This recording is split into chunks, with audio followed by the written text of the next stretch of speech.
All right, so welcome everyone to Discover the Story. This is our third talk, our Wednesday nights on Twitter Spaces. We're really passionate about these Wednesday night talks where we talk about the philosophy behind story trading. And some of it you'll find relevant perhaps to what's going on in the market this week and the volatility. So pay attention, it's going to be fun. The first session we talked about efficient markets and why, from story trading's perspective, we believe markets are efficient and what that means. And then we took the next step. If markets are efficient, what's that mean for charting? When you look at a chart, it tells you a story. Everything in there has a reason behind it. And we define those reasons by the four pillars of story trading: fundamental, sentiment, catalyst, and technical. So sentiment is one of those four pillars. And just harkening back to what we mean by efficient markets, we're really saying that markets are functional, so everyone can buy and sell as they please. So they're rational. That's the point. People are doing things that make sense to them, and part of that is the sentiment. So let's start talking about why sentiment is important. So when we talk about markets being efficient, that they are rational, right? Why is a stock overvalued? Why is it undervalued? Why does it go up, during certain periods of time? Why does it have trends where it goes up and trends where it goes down? All of that being impacted by the four pillars, but perhaps sentiment is one of the most important ones. And this is the reason why, is because when you sell an asset in the market, into the marketplace, you're selling it to other human beings. You're not selling it to a spreadsheet, right? You're not taking an asset, can't just be defined by the DCF value. That's not how markets work. You're selling assets to other human beings, and human beings apply sentiment to valuing assets. And that's the premise behind all of story trading and the sentiment pillar. So Jared got a big agenda here and lots of things to talk about, but just wanted your feedback on that so far before we take it to the next outline here we have. Yeah, I think that sentiment can be kind of misunderstood, especially because a lot of people come at this from a pure, if you come at this from a pure fundamental perspective, then either sentiment is something to kind of ignore or to kind of explain why the market is doing irrational things. So I think because a lot of people tend to sort of devalue the wisdom of sentiment. That's why people don't understand it as well as some of the other pillars. Yes, and that's the thing that really gets me going is when you talk to fundamental investors, and they're looking at their whatever it is, PE ratio or DCF models or whatever it is, and they're seeing a gap between what they consider to be the intrinsic value and the market value, and that's the opportunity for them, right? We're saying, no, the market value is the correct value because it's including sentiment. So, one of the things that we want to do at story trading is disrupt how financial institutions value assets, right? Retail is now over 30% of all stock market trading volume, and they're going to be here to stay, right? One of the differences, I think, between previous cycles where you had boom and bust cycles and you had the dot-com and everything, now you have a cell phone in front of everyone's hand and you have easy accessibility to markets. So I think the participation of retail is here permanently. And with retail's participation, you're going to see increased impact and increased importance of sentiment in market values. And at story trading, we're trying to capture that. We're using crowdsourced research and social collaboration in our community and in the app that we're building in order to capture and quantify sentiment and provide hedge funds and fund managers and institutions and traders with additional information on how to value assets. Why has Tesla been overvalued for so long? Why are certain microcaps or even bigger companies undervalued for so long? And the answer is the sentiment. So that's really the value proposition at story trading. Understanding this sentiment pillar has really helped me personally in a lot of my trading. And all my trade ideas that I bring to the story trading community, I always look at that sentiment pillar very strongly. It's very, very important. So this is a real factor that you can't just dismiss. For those who say it's just temporary, well, why is it temporary?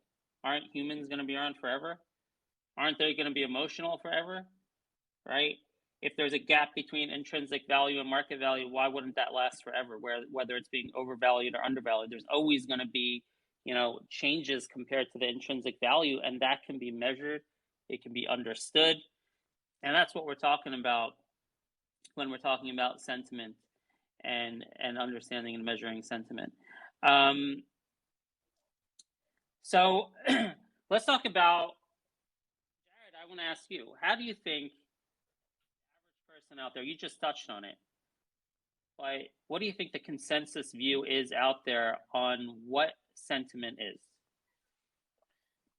It seems like the consensus view is that sentiment is this kind of ephemeral thing, and it's almost like I don't know quite how to phrase this, but a lot of the times when people are first learning about the market, they view the great geniuses as the people who are always willing to go against sentiments. Everybody wants to be like a Michael Burry that's betting against the housing market or whatever, right? Like they view sentiment as kind of the herd that you're supposed to be diverging from. That seems to be what most people think of sentiment as.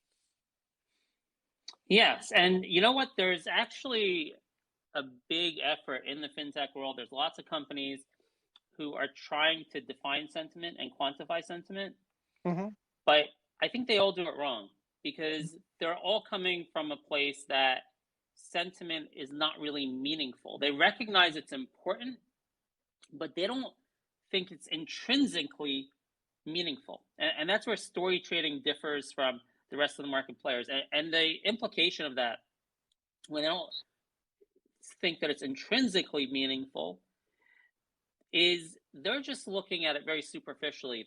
There's all kinds of efforts to quantify it based on parsing language and words on social media. There's the bull bear tag on Twitter, right? And when you look at these and you add it all up, really all it's telling you is what's the current emotional state of people towards a stock. Are they excited about it, or are they scared about what's going on? Mm-hmm. That's what most people think sentiment is. That's what they think it is. And Yeah. maybe you can find some short-term signals, right? If there's a surge in excitement on StockTwits or Twitter, you can find some signals there and say, oh, it's about to imminently go up. But that would imply that sentiment is something really totally superficial and not meaningful and has no role to play. And we think there's a better way at story trading. We've been measuring sentiment for 2 or 3 years in our VIP community. Am I still there? Yeah. All right. So we've been measuring sentiment for 2 or 3 years in our VIP community on our Sunday night shows. When people have trade ideas, we ask them to rate it on a scale of 1 to 5. And I always tell people in my presentations when I talk about sentiment, I always say these are qualitative factors that have to do with the company. Real qualitative factors that have to do with the company that have to do with the perception of how successful this company can be. That's sentiment, right?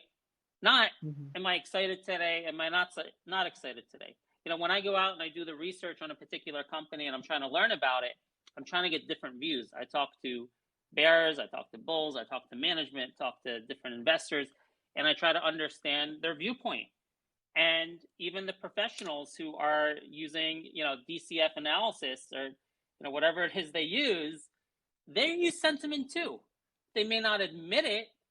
They may think it's just a very well qualified opinion they put in a DCF model, but they're using sentiment. They're making judgments about whether management is good, whether a company is going to be, isn't a hot sector or a growing sector. So we define it as, here are a few things that you can break down sentiment. What's your opinion on management's ability to execute? What's your opinion on the sector? Is it a growing sector? What's your opinion on how big this TAM is? What's your opinion on how much market share this company might get X number of years out? That might not be a great one. That's a quantitative thing. Maybe you can put it in a spreadsheet. But what's your opinion on products this company can grow into, like Tesla, right? Maybe they're going to get into something beyond just cars. That's sentiment, guys. And when you talk to the everyday person, and you can figure it out when you tell them, why do you like Tesla? Well, I like Elon Musk. Well, why do you like Elon Musk? Because he's a creator, he's a visionary. Well, so what? Why does that impact your stock purchase? Because who knows what other businesses he might get into? That's sentiment, guys. It's not I'm excited about the stock today or I'm depressed about the stock today, right? So this is a unique view that story trading has. And again, for me personally, it's helped me to really, really understand and qualify, like in a qualitative way, earnings when you look at fundamentals. So you layer the sentiment on top of that. Like, why is it undervalued? If you dig deep, you'll find out the net market opinion is there's some issue with management, and that's why it's undervalued. If it's overvalued, the net market opinion is that people are very bullish on this particular sector. There's going to be a huge TAM, something to that effect. So that's story trading definition of sentiment. And now I'll just pause for Jared. Now that we talked about, what most people think sentiment is versus the story trading definition of sentiment, why don't you take a reaction to that? And I want to let people know, I want this to be an interactive session. If you have any questions or if you want to speak up, I really want to hear from people, because sentiment has to do with the people. It has to do with all of you listening, right? You guys have power right now. 35% of all volume is retail. And we're going to talk soon about why your radar for sentiment might be superior to what professionals do with their financial model. So stop there for a second while I take a sip of water. Jared, let me know your thoughts. Sure. I think that this view of sentiment allows it to be easier to understand a lot of other interesting things. So, for example, a lot of you are probably familiar with the term value trap. That is, a company that seems undervalued, but for whatever reason, it just isn't a very good company, and it's not necessarily a good investment, even though it might be cheap relative to other companies. And so there's this kind of question as to like, okay, well, why is it cheap? And the answer is sentiment is low, because investors who have taken the time to understand this company don't like it for whatever reason. They don't think that its prospects are high, so they're not willing to buy it even when the price is really low. And that's kind of what makes it a value trap, is the idea of like, oh, okay, well, the sentiment is low, but it's like, it's deservedly low in this particular case, so this stock is a value trap. Or I another love company. that, Jared. That's a great example. Value trap. That's an excellent application of it. Go ahead. Yeah, I was gonna say there might be other companies that are growing, super, super fast, and then you can kind of ask this question as, how highly valued should they be? So you could look at something like a Celsius or a Monster Energy drink. Celsius has a I forget exactly what the multiple is, but it has like a 15x, and Monster has an 8x. I think that might be 2023 estimated revenue or something. And you can say, okay, well, Celsius is trading at a premium to Monster. Why is that? And, because Celsius is growing faster. And, people have this positive expectation that it's going to continue to grow faster in the future. So they're willing to pay more for Celsius because effectively they have this, they think it's worth the price. It's going to grow into that valuation at some point in the future. Yeah, and you can put revenue growth, growth figures into a DCF model, but what numbers do you plug into that DCF model? Mm-hmm. That's sentiment. There's going to be different analysts and different professionals with different numbers in terms of the growth. There may be, for maybe much more mature companies, certain market research or metrics that you could say, hey, this is what the growth is going to be. Even in that case, I mean, the macro economy is so complex and dynamic, even for the larger companies, that Mhm. you could have many, many different qualified opinions on what the growth rate of a company is going to be. And Mhm. that's sentiment. You're making qualitative judgments about, one of the interesting things, I have a close family member who manages a couple $1 billion, at this point, maybe 10 or $20 billion worth of money at Fidelity. And I'd asked him years ago about his job and what he does. And, I was surprised at the time. I was not a seasoned investor back then, but I was surprised to hear the number one thing that he does for his job that really makes a difference for his job is meet with management, right? I'm like, I thought everything was just a spreadsheet and you have your analysts and you go behind a desk and you make decisions based on numbers. And he said, what's your job about? My job is about getting on a plane and going to meet the CEOs of companies. So why the hell would you want to do that if it's all about numbers? You would want to do that because you're making qualitative decisions and qualitative bets and assumptions, right? About how effective is this company going to be in executing?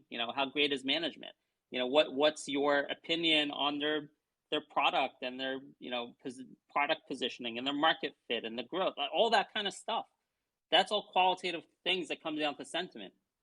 So, yeah, it's just fascinating. It's really fascinating, especially because in the story trading community, we happen to have seeded our community with a large contingent of people who are firmly rooted in the practice of fundamental analysis, right? Um, and basically, as you said, the prevailing wisdom there is if there's a disconnect between the price on a piece of paper, the DCF model, and the market price, it's because people are stupid. And Mhm.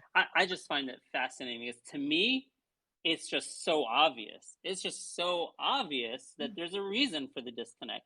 There's a reason why it's quote unquote overvalued. There's a reason why it's quote unquote undervalued. And if you dismiss it, you dismiss it at your own peril. Go out, talk to people, read social media, talk to bears, try to discern what are the issues or what are the good things about this company that's causing it to be either undervalued or overvalued. Mhm. Um, yeah, you had an interesting question here you wanted to bring up, Jared, in terms of cause and effect, Yes. fundamentals. Yeah, give us your thoughts on that. So there's this question of, you know, does improving fundamentals, does that improve sentiment? Can that cause sentiment to go up or down? And I think in some cases it can, and in other cases it can't. And I think understanding why that happens is really key to understanding the power of sentiment. So sometimes you have a company.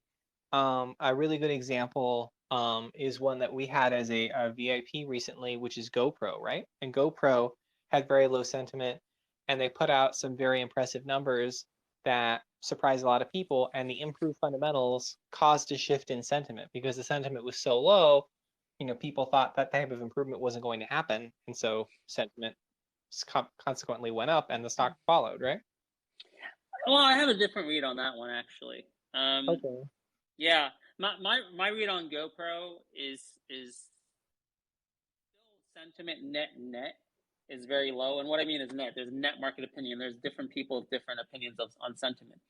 Okay. What I see going on with GoPro, there's definitely improving sentiment among professional investors, the Yeah. analysts, right? You'll see lots of professional articles there on GoPro about the fundamental turnaround.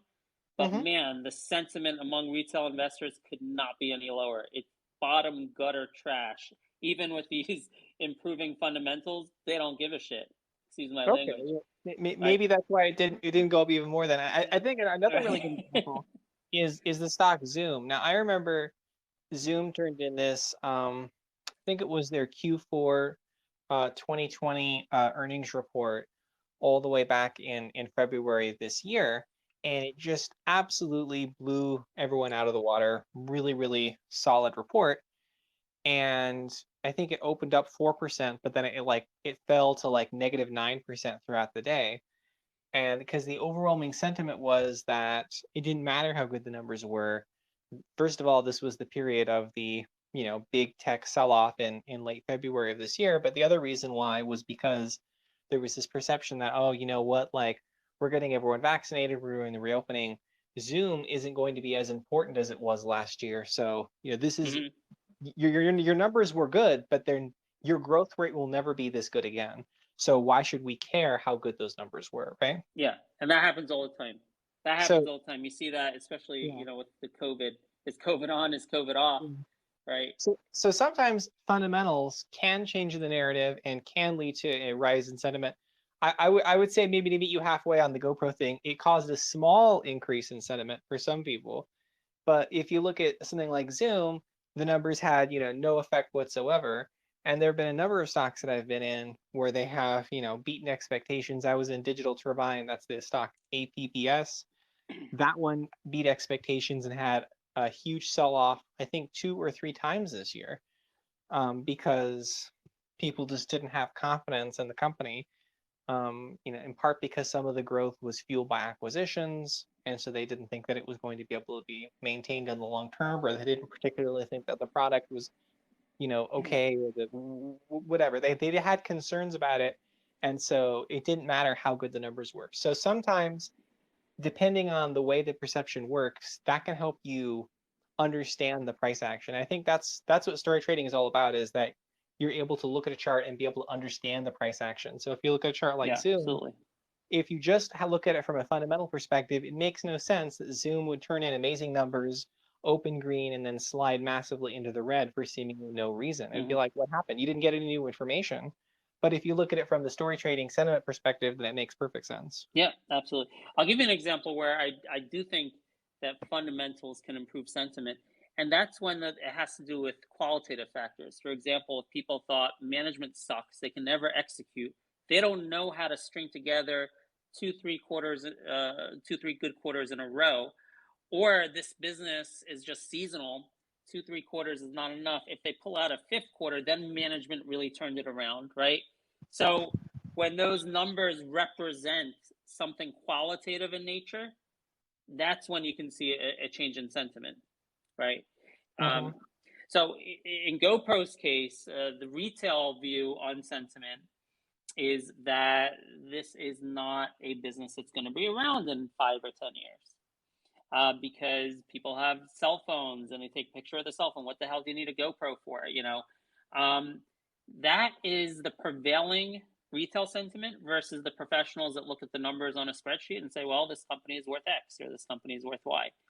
And I'm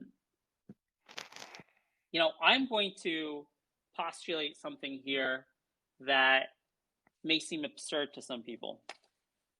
I'm going to postulate that sentiment may be a better way to speculate about a company's long-term future than the way professionals do it currently, using financials and financial models. So I want to basically tell you that I think retail and their contribution to the market in these last 4 years, getting more involved, and their contribution looking at sentiment and causing certain companies to be either undervalued or overvalued, I think they may be adding an element to investing and to pricing assets that is doing a better job of coming to the correct market pricing than professionals can do. And that's why they got Tesla right. That's why they may be right on GoPro. Right? GoPro might not be around in 10 years or 5 years, but the professionals, they can't see past the spreadsheet. So I really view, actually, this is contradictory. This is like, it seems contradictory, but I actually think that the average retail person who has an opinion, who has a sentiment perception on a particular stock, that sentiment is actually not something short-term. That sentiment is reflective of their long-term opinion on this company. That's what it's about. Now, that sentiment may change in the short term based on shifting news or macroeconomics or whatever it is, they may change their sentiment today, but it's always about what's going to happen 10 years from now. I think retail does a much better job than professionals in that. And actually, in some ways, I think they're way ahead when it comes to, these are everyday people who are out there in touch with new products and services. They have families, they have their kids, they see what their kids are using, in terms of what's the future going to look like. I can't tell you how many average everyday people I know who they make investing decisions based on, they're seeing emerging trends very early from, what are all the kids using these days in school? What's the future going to look like? And that's how retail judges companies for the long term. And I want to postulate maybe it's a better tool than what the professionals do with the spreadsheet. Yeah, I think that that's definitely a valid thing to claim, because I mean, one of the problems obviously is that most analysts don't significantly outperform, the index funds. They don't significantly outperform picking stocks at random. So if you can't beat just picking stocks at random, then it's hard for me to think that all the financial modeling is really worth something. Yeah. There's something I forgot to mention, which is kind of a proof about sentiment. Lest you think that we're only talking about stocks, everything in life has sentiment based into its asset values, including something as hard as real estate. Think about it, right? Think about areas of, when you talk about, areas that are getting hot and everyone's moving there, or people are worried about inflation or whatever it is. There's bubbles and there's all kinds of things that happen in real estate. There's also sentiment in there. We know, look at the NFT market. It's all basically sentiment. What about crypto? Crypto is all sentiment, right? So like, assets all over the world from the beginning of history to today and the future of the world, are based on sentiment. It's so funny how all of a sudden stocks can't be based on sentiment. They have to be based on a spreadsheet. It's funny. Yeah, I agree. You're willing to pay more for a smaller apartment in, Manhattan than you'd be willing to pay for an apartment in Cincinnati, right?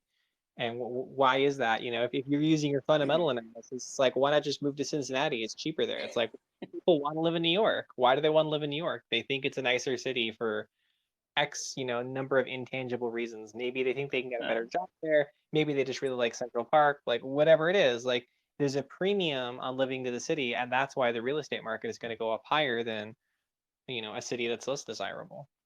Yeah. So let's take a pause a second and see if we can apply that to markets and what's going on recently. And we have a bunch of other topics we want to hit on with sentiment, but sure people are having a rough day out there today. Market is crashing. So do markets make sense? That's what it's all about, right? The markets make sense. Why do they go up? Why do they go down? Is it just chaos? Is it just inefficiencies? Or is there a understandable reason why that's happening? Well, today what happened was you had the market start out green, and then about halfway through the day, there was a report that there was the first confirmed case of the Omicron variant in the United States, and then there started to be a broad sell-off after that point. Now, I think it's easy to say something like, well, everyone knew Omicron was going to get here eventually, and one case doesn't necessarily matter, so people were just sort of irrationally panicking. Like, it's easier to sort of to lay that blame. But there is another perspective. Whoa. Irrationally panicking? Yeah, I'm using that. I'm using that as a device. I'm gonna bat that down in a minute. Don't worry. That's the perspective other people would have. That's what I'm trying to say. All right, okay. Yeah, so that it's easy to say that. On the other hand, you can also say something like, well, okay, a lot of people were already nervous. There's a lot of reasons why people were nervous. And this simply may have been the cue that people were waiting for to start selling, because they already had a lot of concerns. Sentiment was already quite low. So it didn't take much to give people the nudge they needed to sell if their finger was already on the sell button, right? Oh, there you go. That sounds more reasonable. That's more. Yeah, no, I mean, the bottom line is that, when you look at a crash that's happening today or whatever, whenever it happens, you can always identify a reason that is rational, right? Yes. You always can, right? And maybe that's why technicals is one of the four pillars. It could simply be profit taking. It's rational after a year when people made, so much money, and their stocks are up so much that they're going to want to take profits, especially when it breaks certain support levels, and the next support level is way down below. You're going to take profits. It's rational. Makes sense. I mean, I'm hard pressed to ever find anything in the market that doesn't make sense. Like, I don't think I've ever seen an irrational day or an irrational reaction in the market in my life. Yeah, I think that. How about that? I think that it can be difficult to reconcile that perspective with certain moves that can happen in certain individual stocks. Like I obviously have torn my hair out looking at some strange stuff happening, thinking like how could this happen? But I think probably the better question to ask instead of how could this happen is, why did this happen, right? Mm-hmm. And I think, yeah, that it might not necessarily make sense to me, but there's always going to be some reason. And if I understand the reason, then that will put me in a better position to know, how I should react to what's going on. And that's really what you want to do. You want to put yourself in a more informed state so that when you react, you're reacting from the best perspective and most informed perspective that you can have.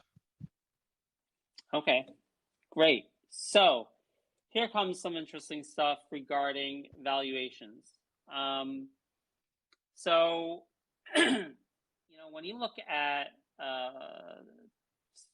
PE ratios, DCF models, whatever kind of multiples you want to use to value a stock, EV to sales ratio, right? How quickly do sales or earnings change, right? We know we're going to once per quarter. Yeah, once a quarter, right?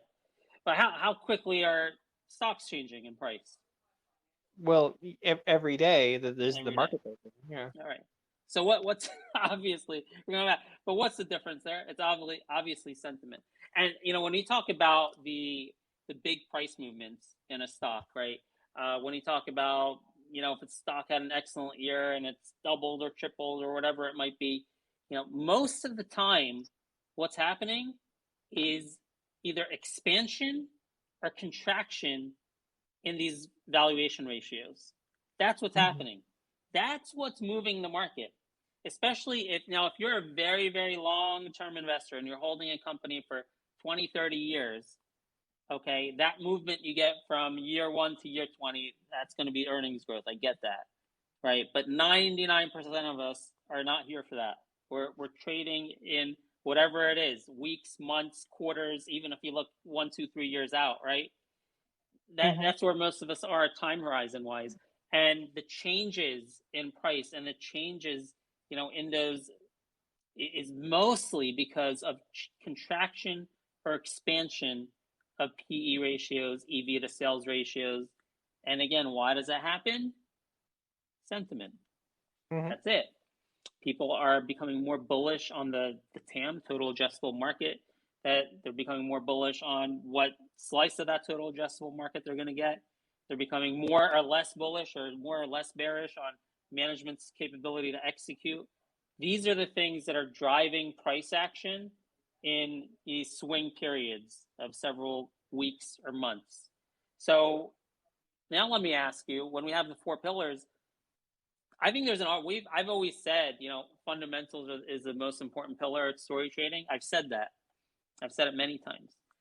But I want to challenge myself there and ask you, which of the four pillars do you think is most important? I think you had a poll with that question recently on Twitter or something, and I voted. I was very conflicted, but I ended up voting Catalyst, which I don't want to. Catalyst won. Yeah. Yeah, I don't want to jump the gun because we haven't had our discussion on that yet. But Yeah. the reason why I say that is because I think Catalyst can have the most significance in kind of like both directions. Like you can have a company have a huge run up to a catalyst and then it turns out that the news is every bit as good as people wanted, but the stock still sells off anyway because like everyone psychologically just wanted to sell after that movement, right? So like you can explain so many big moves, and you can put yourself in such a good position if you really understand exactly how the catalysts work. So that's the reason why I chose that one. Yeah, and I think, we'll have a good conversation on catalysts, but there's another reason why I think you could make an argument for catalysts to be the most important, because what is a catalyst? A catalyst, you can almost say catalyst applies to any pillar, because a Yeah. catalyst is something that marks a change. Mm-hmm. It's an inflection. A catalyst is some sort of inflection where, some event is causing the fundamentals to improve. Some event is causing the sentiment to change. Some event is perhaps even causing the technical support to hold or bounce off technical support. So in a way, that delta you're getting with the catalyst is what drives reversals in price action. So Mm-hmm. yeah, that's definitely a great argument to say catalyst is the most important pillar. But I don't know, man. After years of experience here with the story trading community, I'm more and more I'm leaning towards sentiment being the most important pillar. In a sense, again, in terms of price action, in terms of near-term price action. Um, but fundamentals is also so important, especially in terms of which stocks I choose to trade, because I don't want to be trading stocks which can hit me with a surprise offering at any time. To me, one of the most important aspects of the fundamental pillar is capital structure and balance sheet. And if Yes. this company is well funded, they have cash, they're not going to hit you with a surprise offering or toxic offering, right? Then you're kind of safe where the stock is in a way. The only delta, right? Because what changes from day to day? Earnings are not changing from day to day. What changes from day to day is going to be perception in the market, sentiment, catalyst, news. These are the things that are going to drive the stock up and down. So great arguments for all of these in terms of their importance. Vince, you had a comment or question? Yeah, you just said it. I was going to say it's all about market perception. And I actually think the four pillars can change in terms of hierarchy depending on where the market is. Because I've seen stocks fundamentally great, the chart looks phenomenal, and it just goes the other way because of catalyst and perception.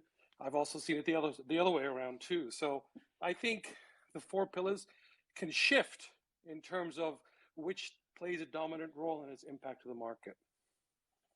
But mainly, I think it's going to be catalysts, market perception, and sentiment. Mm-hmm. Yeah, that's helpful. I appreciate that.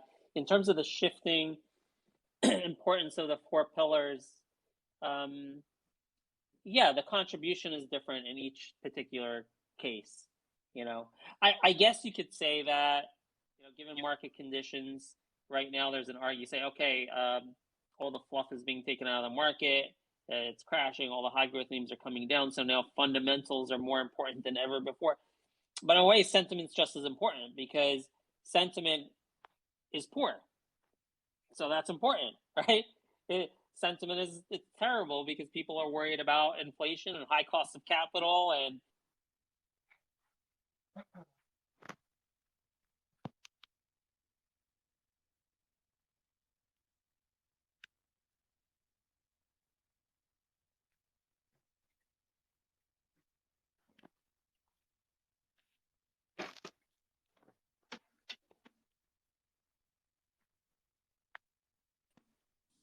I'm sorry, lost you for a second. I'm back.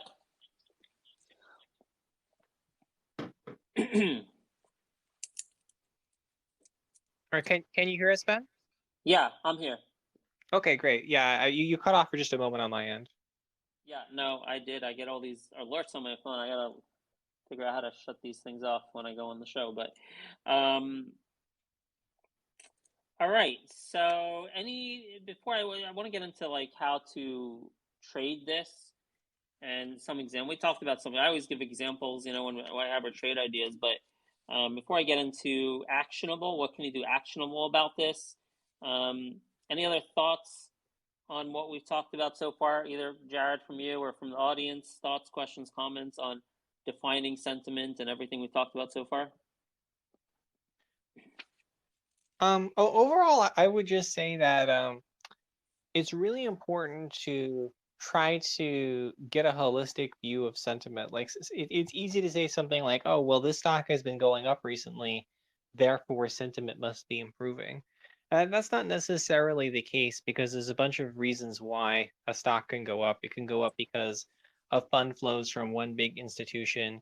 It can go up because it's, in a basket of ETFs or whatever. There's a bunch of reasons that can cause a stock to go up. So it's really important to really like learn the whole story of the company. And if sentiment is actually improving, if you want to trade on sentiment, you should try to understand why it's improving. That's a great point. I forgot to bring that up. James, will come to you in a second.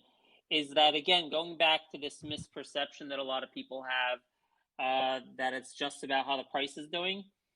Price action, in our view, in the story trading model, has nothing to do with sentiment. Absolutely nothing. Stock can be going up every day, but maybe it's going up every day because they had a great earnings report. That's fundamentals. But it might not go up as much as the fundamentalists might think it should because sentiment is terrible, right? That's a great example is Gopro, right? Mhm. GoPro was going up. It went up a couple bucks, but it still is like, 40, 50% undervalued to where the fundamentals think it should be. And that's because the sentiment really didn't change, at least the retail sentiment.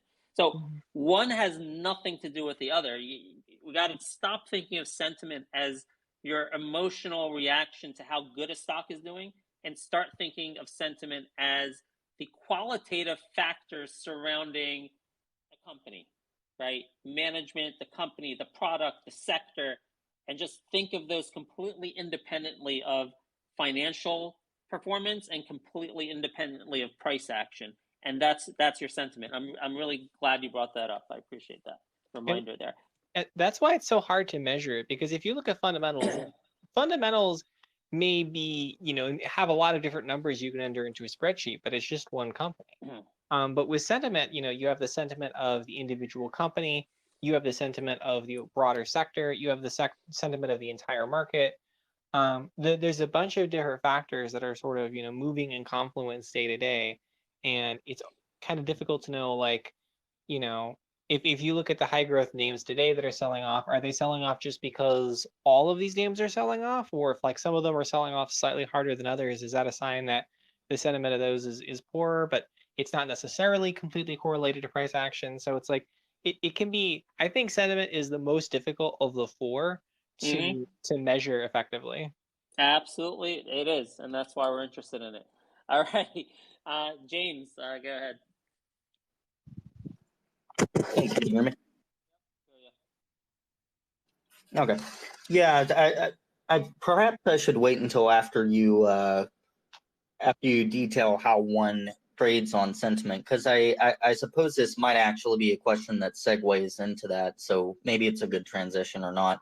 But going back to your family member who said, who managed all that money and said that was his primary job was going off and meeting management, it would seem that if that's a primary function of his job, then he doesn't really rely on public sentiment, but places more importance and value on developing his own sentiment. So yeah, that's why I was figuring it would probably transition into your next point, because he wouldn't seem to take into account the sentiment of a particular company, at least as far as how others are viewing it. And I just wanted your thoughts on that. Yeah, right. Well, that's what we want to bring to those institutions. As Jared was saying earlier, most institutions underperform the market. And, one of the reasons for that underperformance perhaps is because they don't appreciate retail sentiment. And with retail now 30% of volume and growing, it becomes ever more important for institutions to understand retail sentiment. And in fact, they're trying to do this, by the way. They're trying to do it in different ways. There's some people are trying to do it algorithmically by parsing. We alluded to that earlier, parsing the data from Twitter and Reddit and things like that. There are I've heard hedge funds are now hiring people, young social media people, to sit by them at the highest levels of the company and help them make decisions on sentiment, and is this a good stock to buy or not now or not, or is this a good sector to invest in or not? They're actually doing these things. So there is a recognition at the institutional level that sentiment matters, and there are lots and lots of initiatives underway and they've been underway for years in trying to define and quantify that sentiment. We just think that no one's doing a great job of that yet. And story trading can do it much better. I gotcha. All right. Looks like we have another person here. Tivil Capital. Go ahead.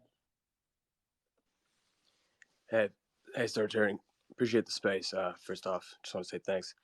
In regards to that interview that you had with James, I listened to that thing, and I kind of wanted to, bring that up a little bit. And in regards to sentiment and whatnot, like I think somehow, to what James was getting at in the interview, that somehow, like, I think what you're implying is that because someone else has sentiment, that somehow that implies rationality in the market. And I think, what James is saying is that, essentially he believes his analysis is better. And in a sense, I get where you're coming from, but I wanted you to kind of flesh that out if possible. I was kind of stuck there. Like, I'm trying to learn about this whole thing, this, modern portfolio theory. And, it's something that I get where the two sides are coming from. I'm trying to make sense of that whole thing, but, any shedding of light on it. Yeah, that's a great question. I think it's important to recognize that markets make sense and rational. People are rational, but you don't have to agree with it. You can understand what is the net market opinion out there. You can understand what is the bear thesis, what is the bull thesis.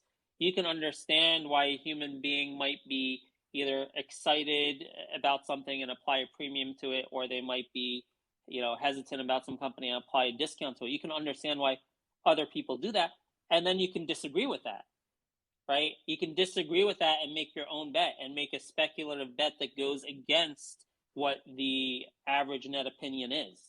But I think you're in a much, much stronger position to make a better trade decision and a better investment decision if you first seek out to understand what other people's opinions are. Because as we said before in one of the other sessions, is first of all, you might be missing something, right? Second of all, well, that might be first, and second, that might be all of it, right? You're missing something. You're not understanding, right? Yet instead of just having your own confirmation bias, right, by appreciating and by having a worldview that people's opinions matter, it enables you to understand all the pros and the cons and the risks and everything. And it enables you to understand, we go back to the chart. How do you trade it? It enables you to understand the chart and the chart history better. It enables you to understand the behavior of a stock better and why it goes up and down and to certain events. And that allows you to take advantage of that and be able to anticipate how it's going to react next time, or be able to anticipate very quickly as soon as the event happens, which direction it's going to go, because you took the time to understand your customers, right? Who are you selling a stock to? You're selling it to, the other audience of people you might think are wrong. If you understand them, you're going to do a better job.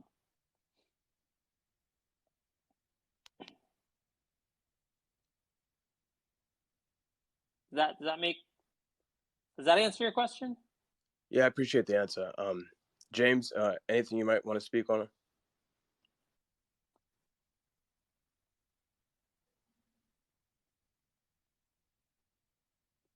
James, is still with us?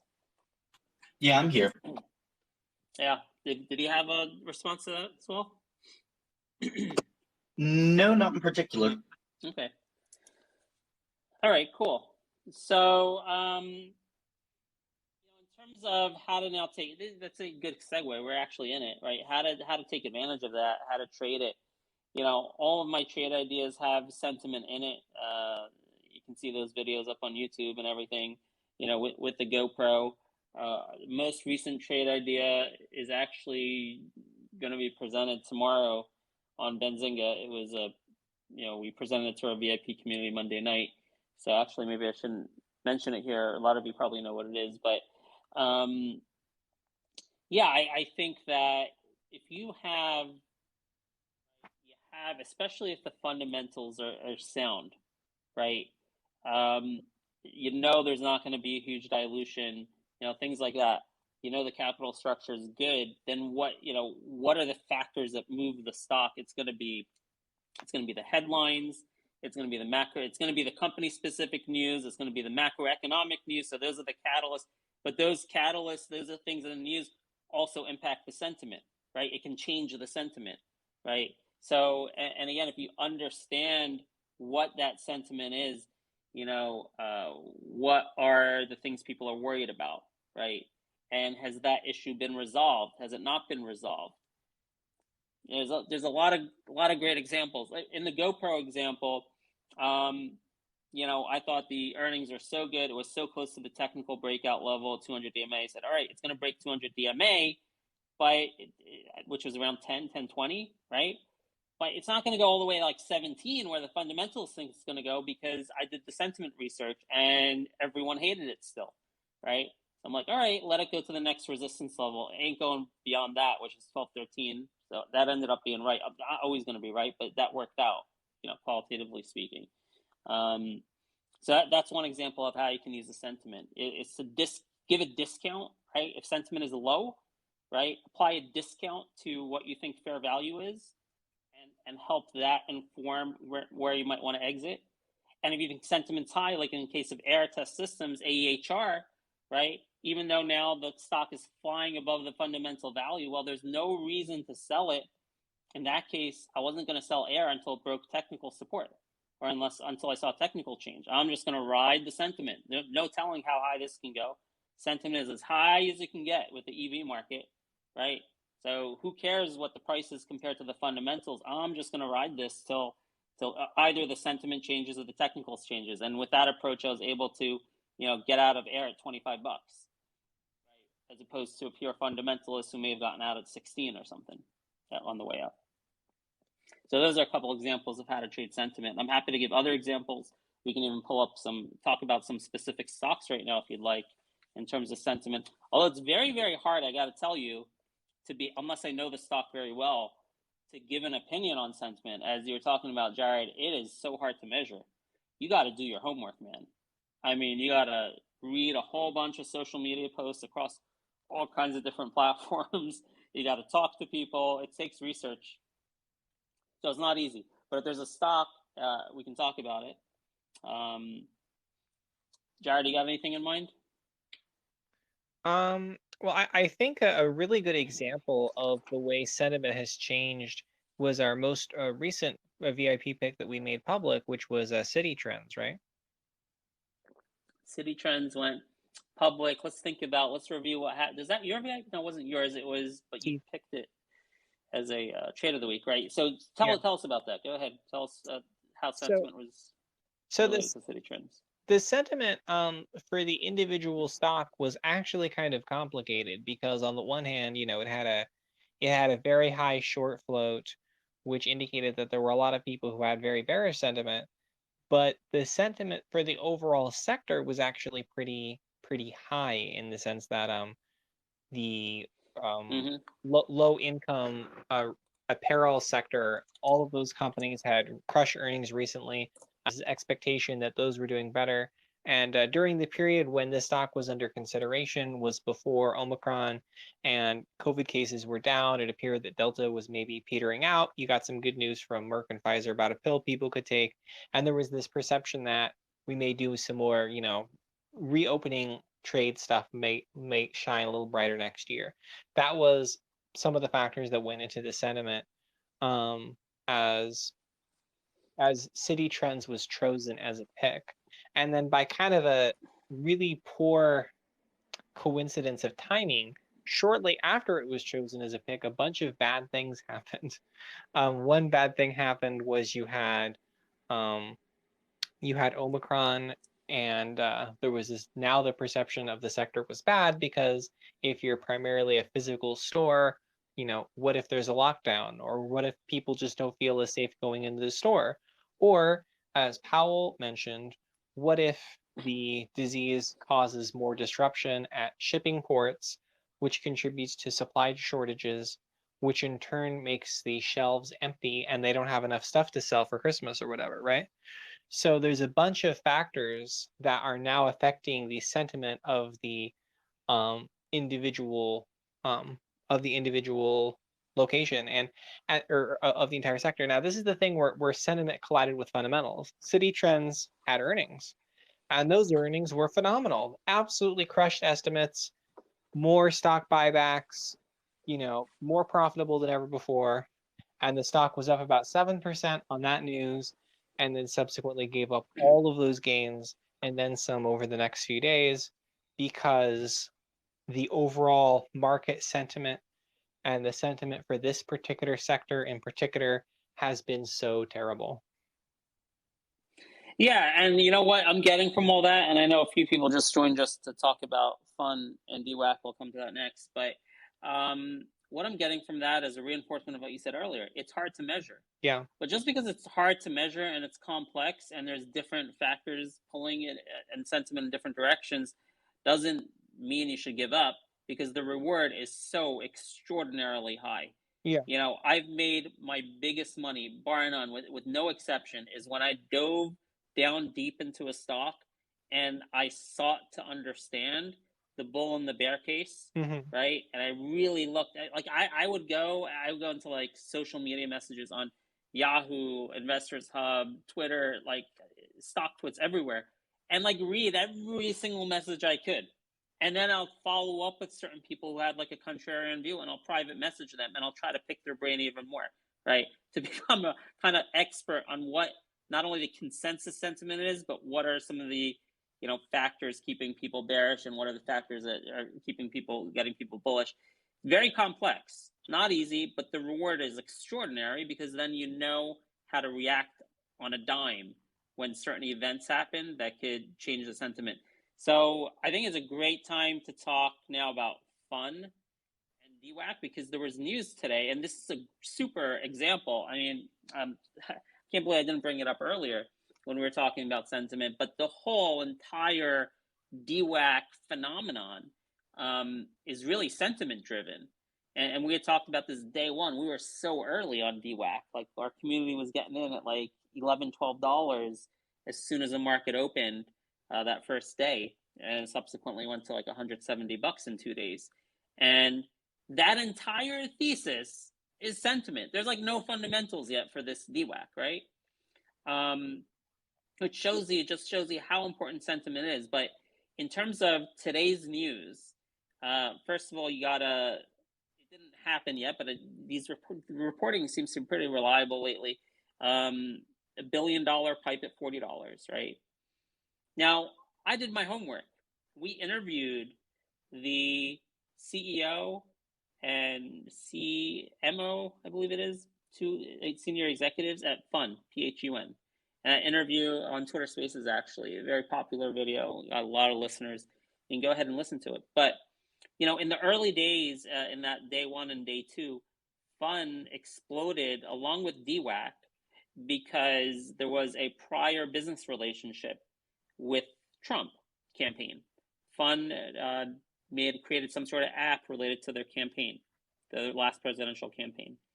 So then immediately there was speculation when DWAC went public, or that they're buying the Trump business, that Fun is going to have something to do with the social media site they were building. The initial speculation was a little bit absurd, it was that, hey, they're going to be building this app, So I thought that was kind of crazy. But in any case, Fun went up in sympathy with DWAC since then because of this past business relationship. I thought it was very flimsy. We went and we interviewed the CEO. And I don't know about you, Jared, but after I listened to that interview with the CEO, I came away feeling that, man, the masses were right. Now whether Fun ever gets any business from DWAC or not is irrelevant. And I think there's probably a high chance they will never get any business. But the speculation that they may get business from DWAC, I think, is actually very well founded after that interview with the CEO. Mm-hmm. So first, your thoughts on that. You were on that interview. What's your assessment? Do you find people speculating and tying Fun to the hip with DWAC? You think that's warranted after listening to that interview? Yeah, it absolutely is warranted. Not only did he produce, not only did he mention the credible ties that he'd had working for the Trump campaign, but he himself went on a very lengthy polemic about his views on politics, and we recorded a separate video just for that. I think we called it the mic drop moment or something. Yeah. And what I said after that was that he very clearly knows how to communicate with a certain segment of the electorate. He sounded to me less like a CEO and more like someone who was maybe considering running for office himself one day. So I think, can this guy generate this sentiment? Like, yes, he clearly can. Yeah, and what was interesting is when it comes actually down to the fundamentals and the business, they basically said we could do anything, right? I was surprised at that. When they were directly asked about would he be able to support business from them, they're not going to say that we're doing anything or not, but they said, yeah, we have the capabilities to do that, and we could build any app, we can support any app, we have the infrastructure for that, right? So it was like, yes, we had this prior relationship. We did we built the app for the Trump campaign. Yes, we could do anything in the future. And yes, I have the same political view as Trump. And he, by the way, he threw in the word like truth in there a couple times. And I almost thought that was, I don't know if he did it on purpose to try to get people excited, or if that was a hint that there's actually something there. I don't know if he caught that. Like, yeah, I think he almost certainly did do that on purpose. He's a very clever guy. I doubt that he took time putting that speech together. Yeah. So now when you get $1 billion, this is how I think of it. This is $1 billion coming, if this turns out to be true, coming into this is $1 billion coming into a little economy, like a little ecosystem that's going to be the center of the universe in terms of business efforts around conservative media, whether it's social media or streaming services, whatever it is. Now, listen, fundamentally, I've given my opinion many times on this. I personally doubt they're going to get any real traction and succeed as a business, but it's understandable and it makes sense why people would speculate and why people would get excited about the total addressable market and the possibility that there could be success. And that's what justifies the market valuations. People are looking at what's the valuation of Twitter, what's the valuation of Facebook, and well, if half the country likes Trump and therefore the TAM is this, like, I could easily disagree with that, and I probably do, but I can understand it. Right? Yes. So that's where it's coming from. And now you have $1 billion, and now that we know, that there's this relationship between Fun and DWAC, and $1 billion comes in, now it becomes valid speculation to say Fun is going to get that money. So because I heard that, listen, I thought the whole Fun thing I said before was flimsy, but because I sat through that interview, it gave me conviction that this association by the market participants is actually a correct association with conviction, meaning I can understand why the market participants, the shareholders of Fun, have conviction in this type of trade. So I actually take advantage of that. And when this news came out, after hours, I bought Fun, even though it had already gone up considerably. I think I got in at like 340, 330, something like that. Went in and out, but at the end I held overnight. Now it's 460. I use technicals a little bit as a guide, but I had high conviction going into that because I understand the Fun shareholder base. I spoke to management, and I understand that connection, that perception the Fun shareholder base has of management is actually well-founded and correct, and they're going to have conviction. right? So that gave me conviction in my trade to go in at 350. So there you go. That's a perfect way to play sentiment. And here we are in a terrible market day, and I made several $1,000s in after hours already on fun. And I think I'm poised to make more by the open tomorrow. So that's fun. Yeah. And it is fun. And it was fun. Making money is fun. So Yes, that is good.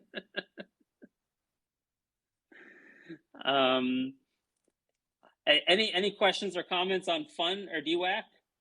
I see a bunch of people just came in when we tweeted that we're going to be talking about that. If you do, hit the mic. We'll talk to you about it. We got someone here.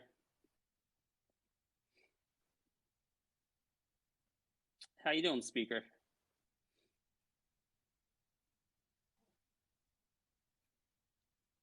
It's a heart. Oh, no, I'm sorry, not speaker. Green heart. Yes, green heart, we're coming to you. Oh, my bad. The mic was off. How you doing? Good, how are you? I'm good, thanks. So my question was just, what do you think of Remark? I was looking at it after hours, and I didn't get in, but I was thinking of it, and just curious what you think of the association with all the Trump.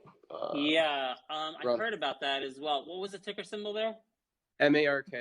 I mean, it's Yeah. really pump and dump. I got in like maybe a month ago, right when DWAC went, and then it opened like I got in at like 2 or something, and then it opened at like 7, and then just dumped. But then it also went up like after hours today. Right. Like I sold in pre-market, like whatever. Okay. I was just curious what you thought of it. Yeah, I didn't do the research on this. Can you I know what the association is with Mark? Like, why do people think there's an association between Mark and DWAC? I have no idea. I know it's like it's pretty much just pumps and dumps like every time.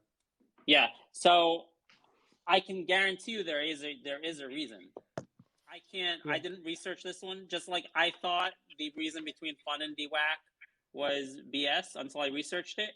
So I bet you there is a grain of truth somewhere that this association is starting, but I never followed up to see if it's a valid association or not. So I couldn't tell you in terms of the sentiment.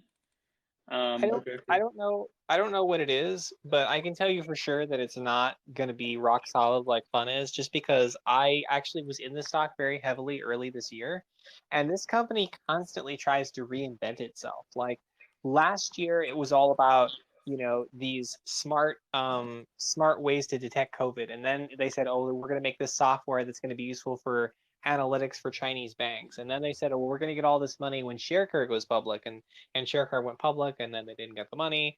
And it's just, yeah, this is a pretty poorly run company that seems like it gets a new mission statement every 6 months. And I bought at 150, and I saw the stock go to $4, and I did not sell, and I lost most of those gains. So I kind of have a bitter taste in my mouth for that company. Yeah. But I don't know. That doesn't answer whether there's some sort of association. So I don't know. I really don't know if there's an association. There must be something. It may be flimsy. It may be solid. I can't tell you. Mm-hmm. Yeah, I'm looking at the. No worries, and like other people in this call and stuff could look into it too. I just thought I'd bring it up because it's like the third prime, like of all the companies that usually run, like, or at least when DWAC did the first time, it was like the third most prominent one after fun. So I figured I'd mention it. Yeah, and it is holding up very similar pattern as fun had in after hours tonight. I can tell you technically, it could go to 170. The next resistance, I would say, is $1.70 at the 200 DMA. So if I had a position in this overnight, personally, I would take some off the table, at least at that resistance level, 170. And I happen to think that early tomorrow morning, it may be possible to get that next leg up in all of these names, in DWAC, Fun, Mark, whatever it is. So that's where I would look as the next resistance level, 170, the 200 DMA. All right, cool. Thanks for the answer and conversation. Yep, sure. See ya. All right, that's fun. And you know what? Why don't we just look at? We may want to. I want to look at the Fun technicals. Wow, Fun is something, man. Fun broke above a bunch of resistance levels and after hours, really, really strong. So we'll have to see. Ooh, tomorrow might be something. Tomorrow might be fun with fun. I gotta tell you, we'll see where the technicals take this, but definitely it's at the top of my watch list right now. Fun. We will see, and we'll be watching DWAC closely because it probably will be following DWAC in direction, but not perhaps magnitude. It's been overperforming in magnitude tonight. Fun has. So we'll see. So in any case, we're up over an hour. I'm happy to take, if you guys have a question or two, I'm happy to stay a little bit longer, but I do want to just say there's a few things we didn't touch on. So, maybe in the future we'll do another session on sentiment. But yeah, that was an awesome conversation. I will say this. I just want to wrap it up with what is story trading trying to do with sentiment? Going back to our mission and vision, we are trying to do the impossible. We're trying to quantify sentiment in the ways that we define what sentiment are. Very, very difficult to do. And then we want to provide that data, turn it into numbers, and show it visually if we can, in a line chart, in some sort of metric, in some sort of unique metric that story trading creates, that then you can use as an indicator on charts. So that's our ultimate vision with collecting data on sentiment. We're working on our own app, which is in private beta testing right now, for crowdsourced research and social collaboration. This first version of the app does not yet include collecting data on sentiment, but we will in the future. If you haven't signed up for a wait list, you can go to our website, storytrading.com, put your email address in. So when we're ready, we can send out those invite codes. The app is actually on the stores, but we're not ready to share it with people. You can see the entries there in the Apple and Google stores. And when we're ready, we'll start sending out invite codes to get some people to help us test the early beta version of our app. So that's the story on what story trading is trying to do with the 4 pillars and sentiment. And I feel like I can be here all night talking about stocks. If you have other things to do, Jared, you can do that. But we should probably end the call. But I'm happy if anyone's here have any questions, because today was crazy. And I'm happy to pull up some charts and talk about some stocks and talk about how sentiment impacts that. Happy to do that if anyone has anything. Yeah, I'm free for a few more minutes. If anyone has another question, sure. Yeah. All right, we got one right here.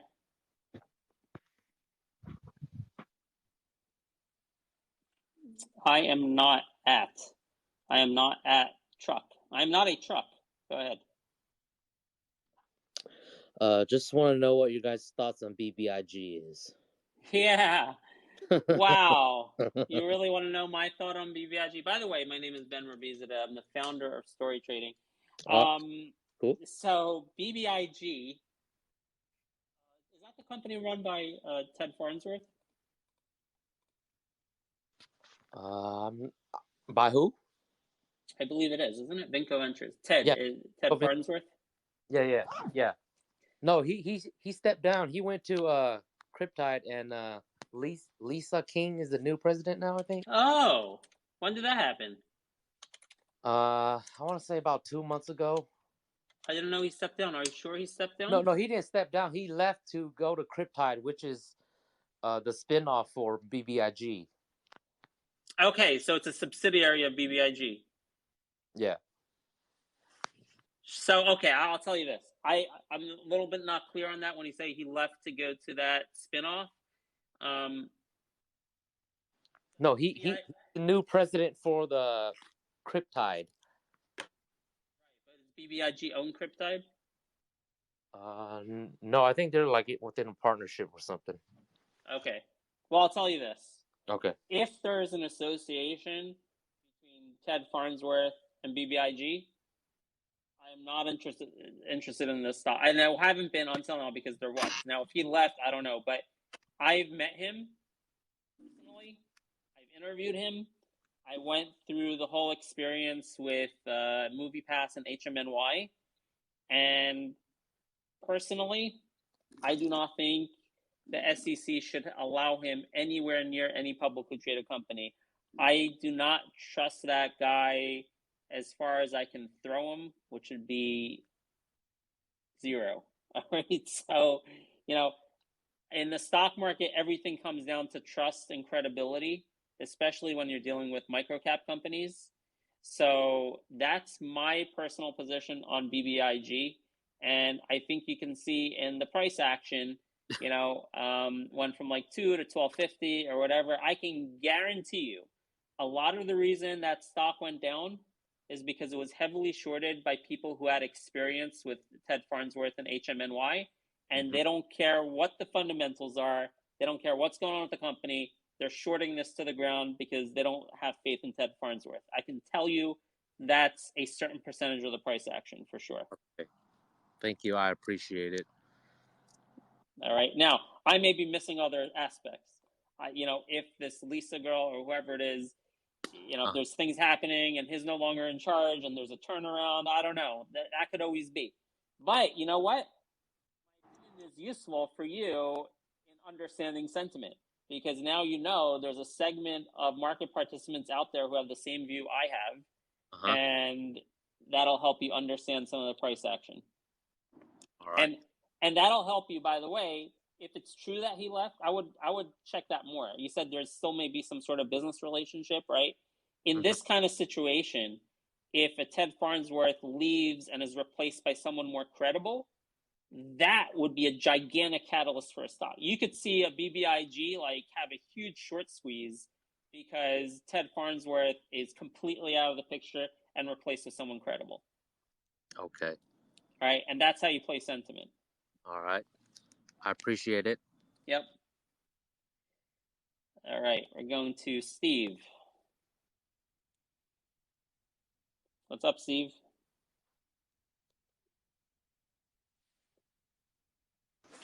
Hey, did you call me? Yep. So, what session are we in? Are we just asking about stocks right now? Yeah, but I'm going to try to pertain it to sentiment, since it's sentiment night. As far as the market, the way it's going down and all. We can talk about that. So go ahead. What's your question? Well, honestly, I don't know. I don't know what to say about that. Because I mean, there's going to be stocks that are just going to go down with the sentiment. But honestly, when some kind of catalyst, nothing's changed. There's something's going to come out about a company and it's going to make the stock run. That's just my opinion about it. I think what I hear you saying is that all the stocks are being taken down at the same time because of a macro issue, but nothing has changed specifically for a company. Is that what you're saying? And specific companies have good news and it will run because it was taken down erroneously with the macro economy. Is that what you're saying? Yeah, more or less, because either way, people are making money, let it shoot sideways, let the market go up or down. You guys are making money, it doesn't matter. Well, that actually is kind of an interesting question. And that is if you do have a macro event bringing the entire market down, or at least a very large portion of the market down, like we're having right now, what is the best story trading way to identify the stocks that are going to bounce back the quickest? Is there a way to do that? Oh man, that's a tough question, Jared. And you know what? I was looking at a stock that I think could do that, and that was NRXP, because it could come out with some because it's got that good COVID drug, and I think you got to look for companies kind of like that. I don't know. Can you tell us a little bit more about NRXP? Yeah, not off the top of my head, but I know it's a biopharmaceutical company that is I guess working on a treatment for severe COVID infection. Mm-hmm. Okay, so this is one of the COVID plays. So Friday, when the variant news came out, we were heavily looking at COVID stocks and trading COVID stocks on Friday. So since Friday, there's definitely been a resurgence in some of the COVID plays, particularly with vaccine and testing stocks. There's some other plays also that have been doing well, but I think the vaccine and testing ones have been doing better. There's like the PPP stocks like APT and Lake. There's Tom Z, the cleaning and disinfecting company that's been, going on a run. So COVID stocks are definitely doing well. But what happened when Delta came? We didn't have this, right? These COVID stocks did not jump on Delta. Maybe some of the vaccine ones did, but certainly APT, Lake, etc. didn't. But it's undeniable now, that there is more of a COVID play than there was before. I actually attribute that to the market also going down. I think the market was heading down anyway, and COVID was just the trigger or an excuse. But there's something to be said. Here's another thing about sentiment. If people are bearish about the market overall, right? It's crashing, it's going down, whatever. That actually is a tailwind for COVID plays. It's a tail. People become pessimistic, right? It's very interesting, right? People take their pessimism in one area of life and they extend it to another area, right? So because the stock market is crashing, psychologically, people are going to become more scared of COVID this time around, more scared than with Delta, right? This is a cool psychological thing, right? So that's something to take advantage of. And that's one of the things I was thinking about is, hey, the market has stacked negative catalysts right now, and that's going to be a synergistic effect on COVID plays this time around. Whereas last time when Delta came, the market was strong, it wasn't crashing, so everyone just shrugged it off. But now people are in a pessimistic kind of mood, and they're more worried about COVID this time, so that makes the COVID plays in play, and they're in play. So that's an interesting dynamic when it comes to sentiment. So yeah, I don't know specifically about NRXP, but these stocks are definitely in play right now. My largest position is a COVID play right now, actually, and I'm going to be presenting that stock to Benzinga tomorrow at 1:30. So stay tuned, follow Benzinga, and you'll hear about that stock tomorrow at 1:30. Yeah, that's for sure, man. I do appreciate you being able to, I guess, respond to my statement. But I also had like a story charting question. Mm-hmm. Go ahead. So there's this stock I've been watching for like the past year, and some YouTuber, I seen a YouTuber talk about it, and after doing a lot of research on it, I finally made my investment on it because I seen the price action just stay within a certain range for a good period, and that's ENZC. I've heard about it. Yeah, I've never researched it. ENZC. Let me look up the chart. Oh wow, that had quite a chart. This is the one that's down to 11 cents now. Am I looking at the right stock? Yes, sir. And what's your question? What's your question about it? Well, you see, when you see the chart, it's had that big spike back in February. Yeah. And it just seems like it's, I don't know, like, do you see it doing that again? It just looks like a pattern, And yeah. Well, especially with a lot of news coming out about the company. There's no way I could have an informed opinion on that without doing the research on all the four pillars: fundamental, sentiment, catalysts, and technicals. Right now, I'm looking at the technicals. That's the only thing I can tell you about right now. And whether it's at support or resistance, that's all I could tell you. And I personally don't see any. Maybe it's support, but I don't see any turn yet, right? I don't see any breakout or anything in that chart right now. There's definitely a lot of better charts out there. This chart is broken along with all the rest of the other charts. 95% of charts look like this chart right now. ENZC. Charts that are way below all of their moving averages. They broke below the 20, the 50, the 200 DMA. That's where we are with ENZC. So it's not such a healthy chart. I don't know where the bottom is, and I can't tell you about the fundamentals or the catalysts because I don't know the company well enough. Right. That sounds really good, man. I really do appreciate you answering my question. Thank you. Sure. All right. Well, this is fun. I could go on all night. What else do you guys have? I do have to prepare for my Benzinga show tomorrow after this, but we'll hang out for a bit. I like listening to your questions and your ideas, everyone. Jared's back. Maybe Jared has a question. All right, I am not a truck. Let's try that. All right, I am not a truck. Let's go. All right. What are your thoughts on like FDA plays, like FDA approval plays? We did talk about this in another session. Biotech stocks, one of the hardest sectors to play. Very, very hard, because it's kind of all or nothing after FDA news, right? So there are two ways to approach these kind of stocks. People who are successful at it anyway. The two ways is playing the run up to the news. So if you have an FDA calendar and you know when the news is supposed to happen, you'll buy the stock some number of days or weeks before the event, and you'll want to sell the stock before the event. You're not going to get like the 10 baggers that way. That's a good, reliable way to beat the odds and make good money, right? That's playing the event anticipation runs. The way to lose money is to put all your money, or like 50% of your money, or even 30% of your money in a stock, hoping it gets approved, and you're hoping for a stock to go up 5 or 10 times. That's the wrong way to do it. You're going to get wiped out. Don't do it. That's gambling, right?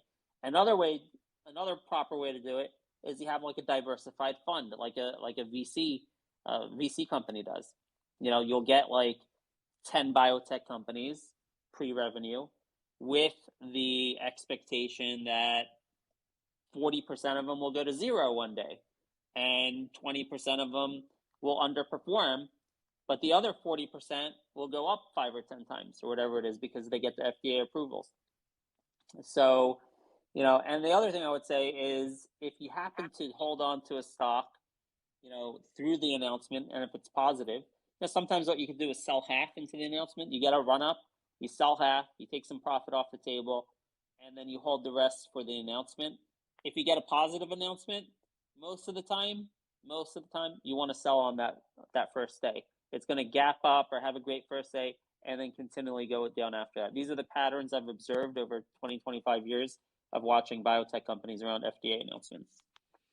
Yeah, I would agree, especially because one of the big problems is that after the FDA announcement, you enter this other period where the company is preparing for like a commercial launch, and that can be a very, very difficult period. It usually is going to involve another offering, and they might not get the commercial launch partners they want, or it might take them a quarter or two to really get things going, or it might never actually work out. And so you can look at companies. I was burned on a number of biotech companies. There's this one company called Evoke that tried 3 separate times to get FDA approval, and they finally got it, and the stock went to like $4 or $5, and then it subsequently crashed all the way down to $1 as they tried to prepare for commercial rollout, just because people thought that they were going to get like bought out, or they were going to get a partner, and they just didn't get one. Yep. That path to commercialization is another problem. Tough market, tough sector, I would say. Real tough sector. So what are you guys excited about? Anything? We're going to close it up soon, but I want to hear, what's your nut? If anyone's excited about a stock right now, tonight, tomorrow, in this terrible market, I want to hear what stock that is. Go ahead and raise your hand if you have a stock you're excited about that you think is going to be running tomorrow or has been running today. Is PHUN gonna run tomorrow? What's the ticker symbol? PHUN. Yeah. PAUN? Fun. Oh, we talked about that. Were you here when we talked about fun a few minutes ago? When I got in, y'all had just concluded that subject. Oh, fun's a lot of fun, man. I'm holding it overnight. Oh, that's good. but I'm probably going to be selling at like 7 a.m. I think that there's a good chance that Fun will have a great morning tomorrow. When I say morning, I don't know what that means. Is the peak going to be between 4 and 7 during the Webull hours? Is it going to be between 7 and 9:30 in pre-market? Is it going to be between 9:30 and 11:30? But my prediction, this is my personal prediction, we close after hours at 4:57. I think there's a very high chance sometime between 4 a.m. and 11:30 a.m. that it sees much higher than that. So let me look at the chart here. But you really have to also watch DWAC because it's going to be following DWAC very closely. So it really depends on that more than anything. But man, did it close strong. It closed stronger than DWAC, much stronger. I mean, this thing, I think is probably, even though the last reported short position is actually not very high, but it's certainly trading like it has a high short position. Perhaps between the last report and now, more shorts had piled on and they had to cover in after hours or something. Yeah. But this is not a story trading. I'm not a personalized financial advisor. Story trading itself doesn't give advice on or predictions on whether a stock's going to go up or down. This is my personal opinion. I got in the stock at around $3.30, $3.40 in after hours. I was selling on the way up through after hours into the fours, and then I bought back when I saw there was strength. I bought it back. Some of it I bought higher than what I sold it at in after hours because I wanted to hold overnight. And then it had a very, very strong 30-minute close at 7:30, 8 p.m., really outperforming DWAC in the last half hour. So to me, this looks good. But this is not a market environment where you can hold on to a stock for multiple weeks and go on these huge runs. Even multi-day runs are going to be very hard, if not impossible, to come by. So you got to really watch DWAC closely. If DWAC squeezes, to the 70s or 80s or whatever, then yeah, man, all bets are off. Like Fun could go to $8-9 if DWAC goes to like 70, 80, $90 tomorrow. So I would say consider having a stop loss if you don't want to just like stare at your phone all day. Just because, yeah, this thing is going to be volatile, and if you do get some gains, you might want to lock those in. Yeah, I'm personally not good with stop losses, but if you know how to do that, if you're a good technical trader and you have your lines, you could definitely do that. But that's the story with Fun. Yeah, Fun's a lot of fun. I mean, listen, I don't love the company fundamentally. I tried to wrap my head around it. The fund management, they wanted to speak to story trading for the longest time, and they kept on emailing me for like 2 months straight. Hey Ben, we want to present the story trading, and I interviewed management and IR like 3 times over a 2-month period, and they kept failing my tests. I like my questions. I'm like, I don't know, man. This is before they raised all the money. But now they got all that money from the ATM they did. That was smart that they raised all that money. But I don't like the fundamentals of this company. I don't. This is like, I just like the sentiment, honestly. Like, I get it. I understand it. DWAC is doing great. Fund's going to do great as long as DWAC does great. That's the play right now.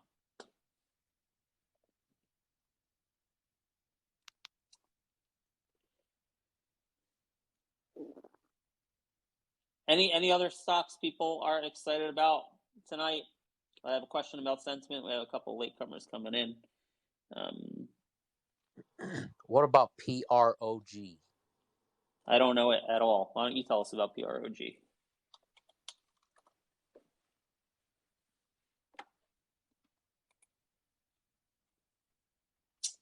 Is that the insurance company?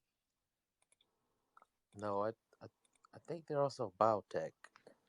No idea. The chart's terrible. I'll tell you that. I just pulled up the chart. The closing bar today went below the 50-day moving average. Unless the market takes everything back up with it, then that's a terrible chart. That's just the technicals, but I have no idea on anything else about this company. All right, thank you. I appreciate it. Lots of bad charts out there, guys. Be careful.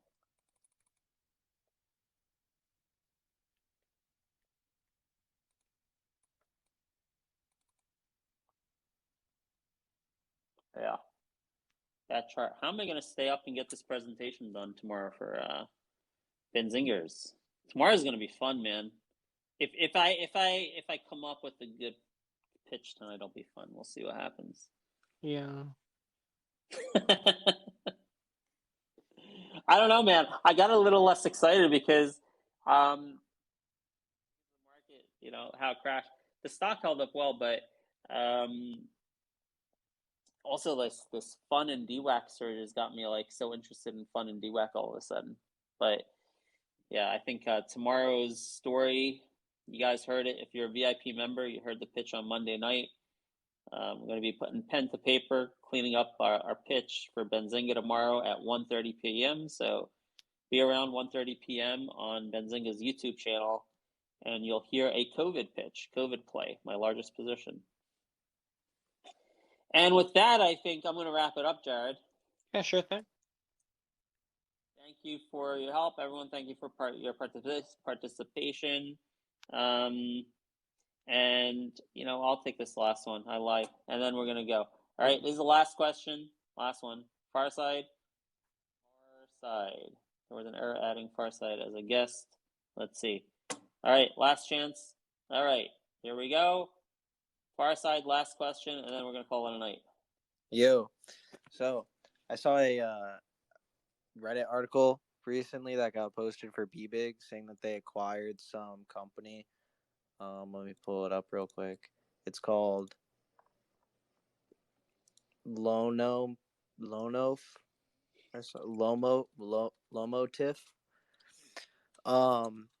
Basically, there's an article that came out July 23rd of 2021 though, so it's kind of like old news. But it says that Vinco Ventures, leader selective acquisitions, leveraging new market opportunities, blah blah blah, is pleased to announce the closing of the Lomotif Private Limited acquisition, which owns Lomotif Short Films. And it says some key highlights of the Lomotif acquisition by Vinco Ventures. It lists a couple of statistics about how many millions of users they have and how they're going to be rebranded. But one of the things it says is that third-party independent valuation shows the combined companies have a valuation of over $5 billion as of June 30th, according to recent private financing comparable valuation by Gemini Valuation Services. So is your point that, let's see, what's the market cap of BBIG? Like 200 million. Yeah. So then what do you think of that article? I'm thinking it's going to get revalued at some point shortly. Well, I think but the article came out a while ago. That's what's earlier. Ben talked about how I forget what the name of this person was, but the previous person who was connected to this company, you said they were distrustworthy or something. Yeah, Ted Farnsworth. So yeah, I think that may prevent that from happening. The other thing I would say is that I'm assuming you already own some of the stock.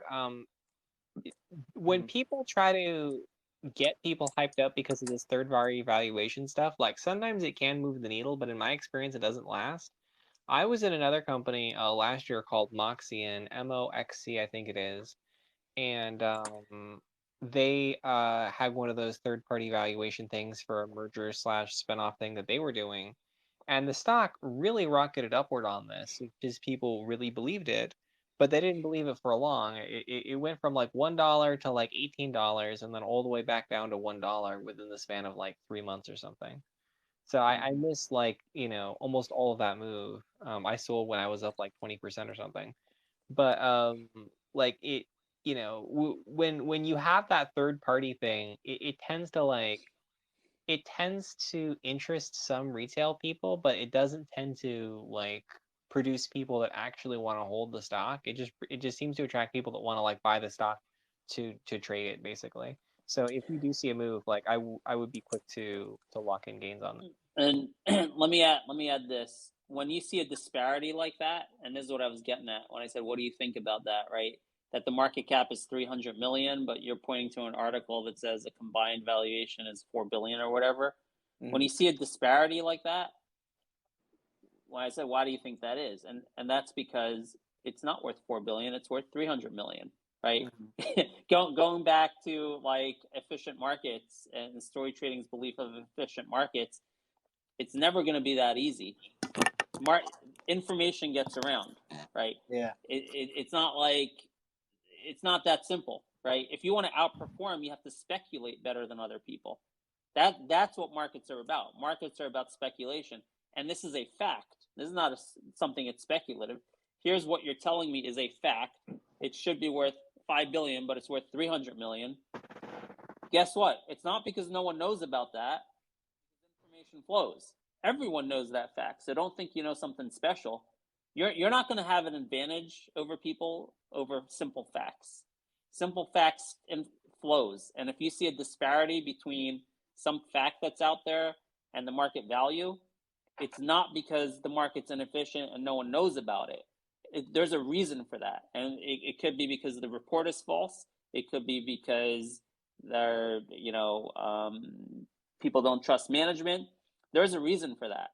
If you want to make money, you need to speculate better than other people, right? You need to speculate about the future.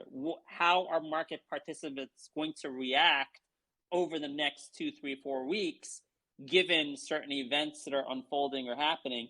That's how you outperform, not because you think you know a fact that someone else doesn't know.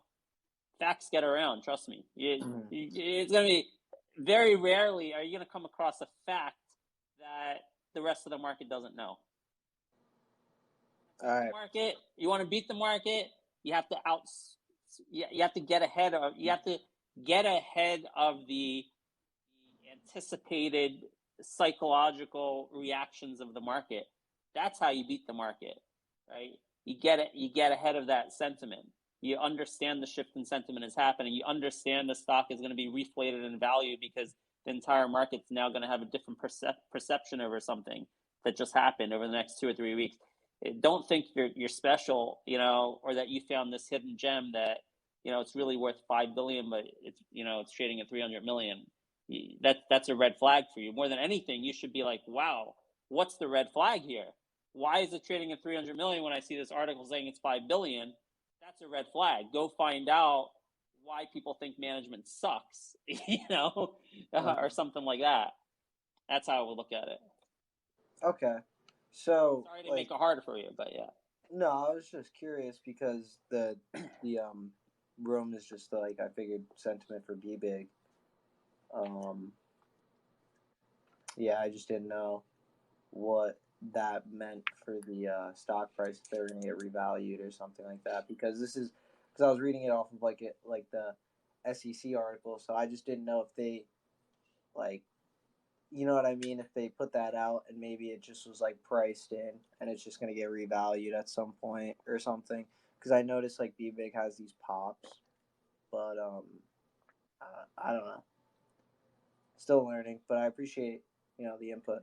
And, yeah, be careful, B-Big. I don't know if you were there, but Ted Farnsworth is I'm surprised. I don't want to say too. I don't want to get in trouble. I don't want him suing me for defamation. But everything he did is public. Everyone knows. If you research Ted Farnsworth, it's I'll just say I'm shocked that the SEC allows him anywhere near a publicly traded company. I don't understand that. I do not understand how he hasn't seen prison time yet, or that he hasn't been banned from running public companies. It's just completely outrageous what he did. He went on a series of public television shows and news articles and basically said completely, I got to be careful with my words here, but he said things that were patently not true, right? Multiple times across a period of like 2 or 3 months, like outright incorrect statements about financial performance in a particular quarter, or inflection points, or accessibility to large sums of non-dilutive capital. he was making all of these assertions, which were all complete false assertions, which enabled the HMNY stock to trade a lot higher than it should have. And then they came out with their, the actual reports, which was completely contrary to everything he was saying publicly. And the company went bankrupt within, a couple months after that. So I just can't understand. I don't know, SEC is asleep. I can't understand how, any company he is associated with will be highly shorted by anyone who's familiar with him. That's my opinion, and that's why I would never touch BBIG with a 10-foot pole. Well, I appreciate that input. I didn't know that, and definitely take that into consideration. Yep, unfortunately. Sorry. Management trust is really big. Like, I have been burned by that so many times with, like, bad management. Like, I was in the On Track stock, which was really popular with a lot of retail last year, and fortunately I was able to get out before it really collapsed. But like, you really want management that you can really believe in. Mm-hmm. So I would say management, number one factor, by the way, in sentiment. Yeah. Sentiment, right? We touched on it only a little bit. Like, what are the factors that go into the story trading view of sentiment? By far, people's opinion on the credibility of management and also the ability of management to execute. Those are like the top things that will determine if a company is going to be overvalued or undervalued. Mm-hmm. Okay. Yeah, that makes sense. All right. Well, I appreciate that, bro. I really did. I'm glad I joined and asked you that. Good. Sure. Thank you. All right, guys. I'd love to stay here all night. I gotta go prepare for our Benzinga presentation. So, guys, see you around. Make sure to give us a follow. Give Jared a follow, and clear your schedule out for 1:30 p.m. tomorrow.